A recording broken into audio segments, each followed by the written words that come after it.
got in from the audience was about supplier audit, and you, David, you had that in your presentation as well.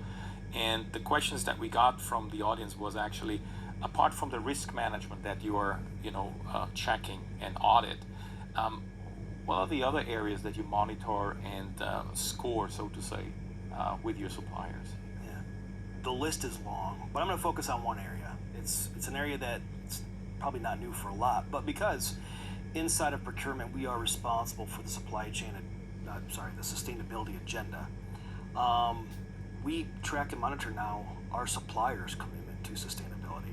So inside our company, we've got 4 key pillars and prongs around water, circular economy, energy, and recyclability. And we expect our suppliers to also have a set of sustainability targets and goals that help support us, but also for their industry may be a bit different. So for me, connecting emerging farmers as one of our sustainability endeavors may not make sense for a supplier, but we need to make sure that they're thinking forward, thinking towards the future. We want to have a world that's a better place. That's our commitment, and our suppliers need to be along for that journey. And so that's it. It's an emerging topic that we continue to score hard, and we're going to get tougher and tougher with the requirements that we need from our suppliers. Very interesting. Thank you, David. And I want to close this topic COVID-19 for a moment with a last question, and the question goes actually to the whole panel here. And I ask myself, did this COVID-19 impact the beer consumption, so to say? I can say from my personal view, yes, in a probably positive way from the eyes of David. But it would be interesting to see, what David says from a corporate perspective. But I think also from your eyes, what happened actually, in that respect. I'll answer the beer first. So first thing is the beer supply chain strong. We have beer. We had an impact on consumption, coupled with a couple things, right? So one was from consumers. So we went from a strong, in some markets we call on-trade, where you go to the bar, to now 100% in-home consumption. What that means is we had to shift our packs. So we moved from bulk beer to now glass and bottles. And these are some of those shock supply chain challenges that we've had to work through. Now, when we look at our recovery, everyone I think does this V, U, or L recovery as far as COVID. The recovery's been strong as far as beer consumption, and we expect that we'll be in some more normalized cycles very, very quickly. I want to say something. Please. I'm happy to talk about the beer, but I think let's talk about, let's say, consumption patterns by the consumer. And what we definitely saw in the life science industry was a different way of prescribing medicines, right? So during the lockdown, people were encouraged to stay at home, don't go outside. We had the countries where we needed to have a letter to go outside and say where we were going. So we definitely saw a shift in some countries of prescribing not every month, but giving a patient a 3-month pack to go home, or three months worth of product. So stay at home, don't come to the clinic, don't come to the pharmacy. Here's your 3 months. We'll see you much longer down the line than we normally would. So from a definite shift in the way the consumer has taken the product. Yeah, I think that's exactly right. So what you're seeing is consumers are essentially bulking up, right? So they want to go to the store less often. Yep. When they do go, they want to be more impactful, whether it's being prescribed drugs. And this has put incredible pressure in certain parts of certain company supply chains, so certainly in FMCGs. Think about the folding carton as well.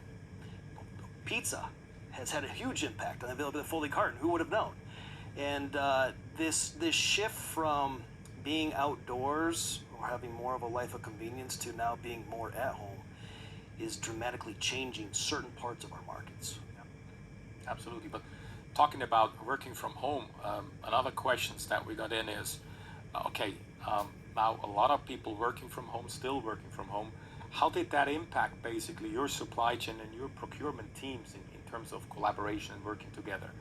Do you feel that this is just business as usual when people are at home, or do you see that there is an impact as well to your daily work and operations? So let me take a cut at it real quick, because I think it's a really, really important question, because it's about the people who do the work, right? And as we went into that lockdown period, you could see that people, that was kind of unique. You know, I don't have to brush my teeth right away in the morning. Maybe I could choose whether or not I'm going to put on socks today. You see kind of this shift. I also noticed after about 2.5 months, we had a portion of our population where people were kind of running out of gas, right? With no end in sight. How long do my days continue like this? They blur from one day to the next. I don't go outside. I get up in the morning, I turn my laptop on, I turn it off at the end of the day, I watch some TV, I go to bed, next day, repeat. It's like Groundhog Day. So I definitely think that we need to continue to engage with our people. I don't believe we can continue this forever and ever without somehow inspiring people or getting some face-to-face time in. I think it's really critical.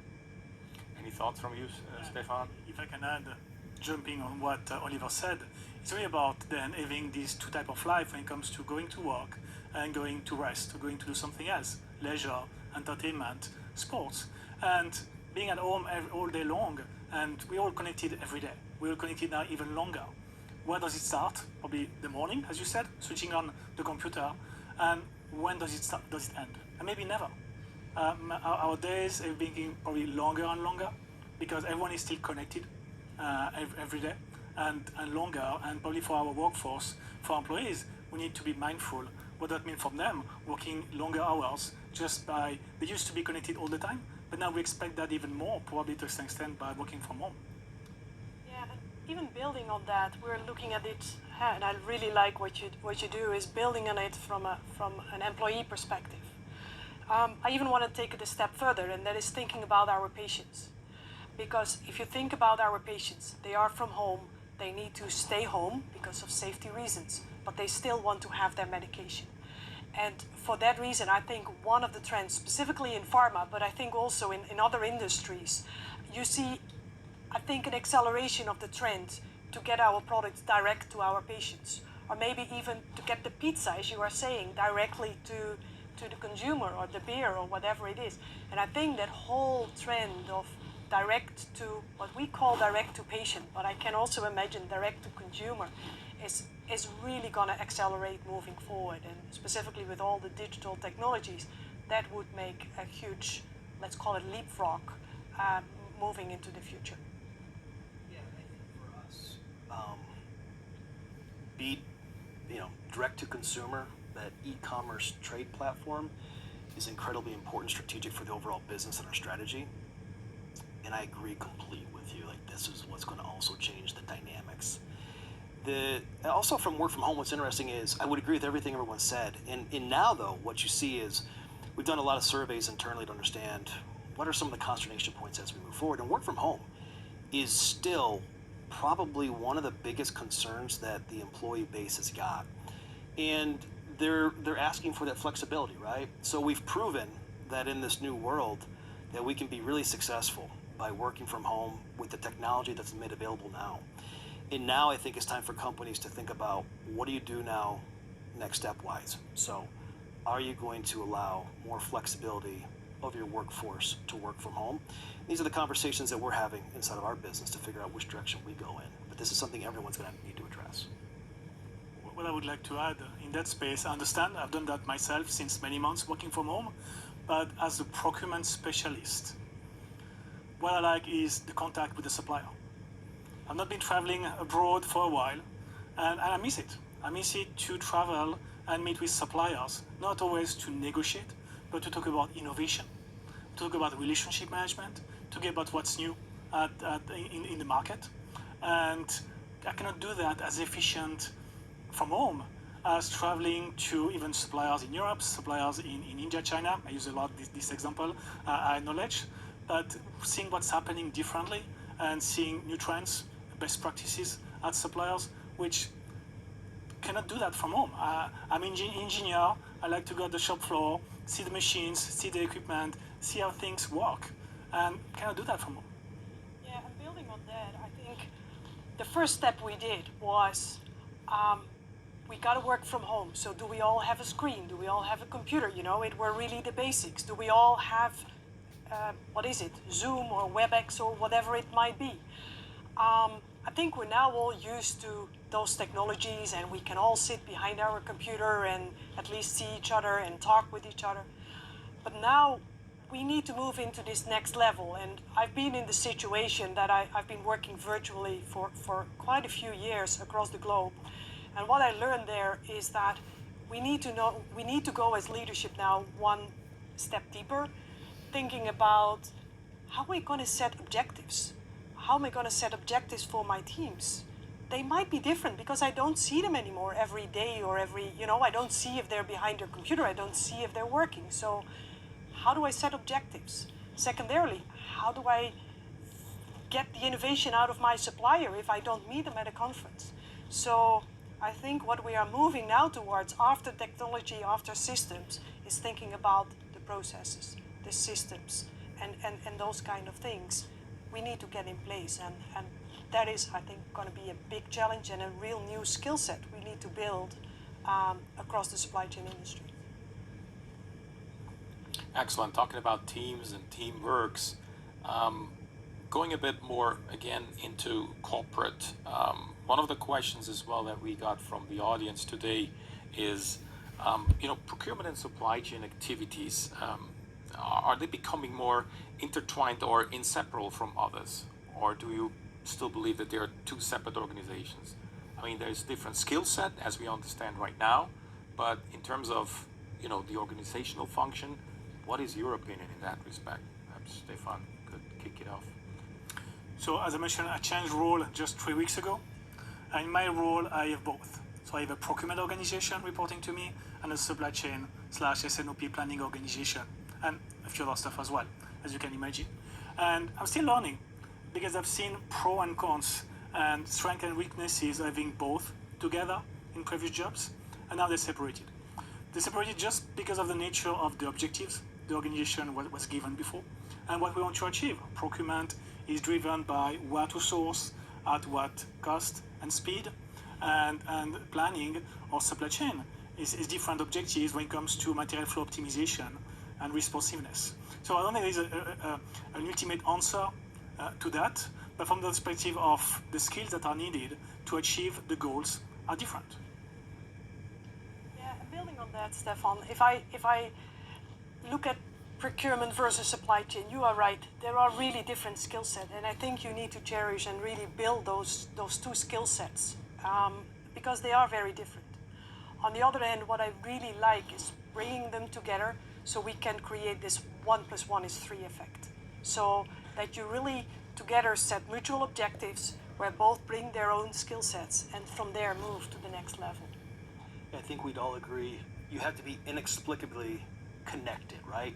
Hyper-communicating, hyper-connected, though you may not be part of the same group, you are one organization. I think someone had a slide about rowing in the same direction. And if that can be achieved,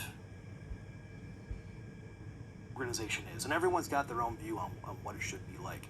But one thing's true, it's got to be connected through communications. Well, there are still companies around that have this kind of silo-inspired organizational structure where, one department or division doesn't talk to the other ones. So what I'm hearing is that actually that needs to change. We have to so-called break down the silos to have one common goal, one common work, and one common strategy in that respect. I mean, I think I've seen corporate culture also over the course of the last 15 years really shift away from this functional focus to continually hearing cross-functional. It needs to be cross-functional.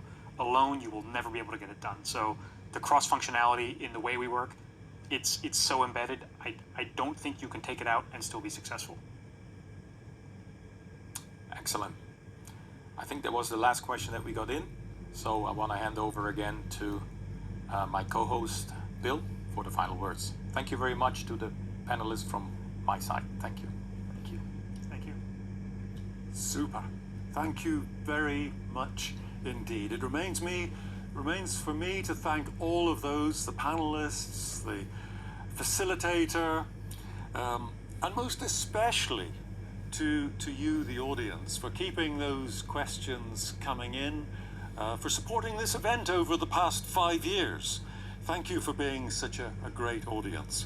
And I'd also like to remind you about the contributions of the Canton Zug, SIPS Switzerland, and the CSCMP Roundtable, who are the organizers of this fabulous event. And our sponsors, who made the whole thing possible and made it possible for us to come together in a panel discussion to be able to talk to you remotely. EMEA, Recruitment, ClearMetal, and Tradeshift. Now, I don't have to wish you, the audience, a safe journey home, but I do want to say to you, stay safe until we all meet again. Au revoir.